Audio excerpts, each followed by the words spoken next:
Tävla mer. Nu. Den här rösen i.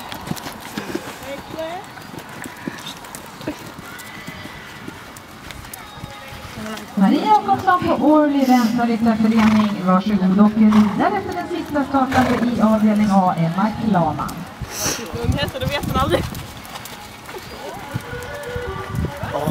Jävla hemlös. Ja.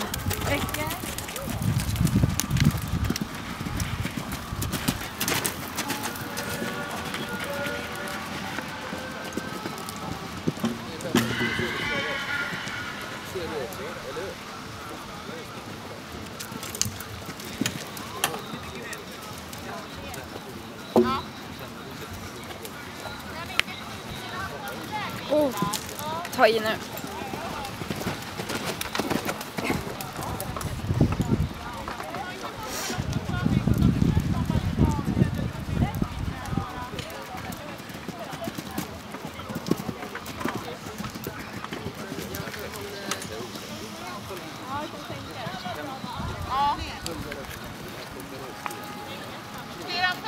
Det är lite att han gör så här. Ja, jag vet det. Ja.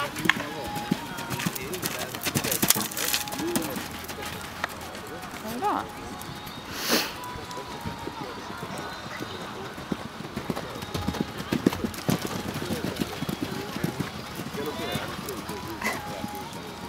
Alltså, det är så roligt för han är så här, lite seg i kroppen liksom.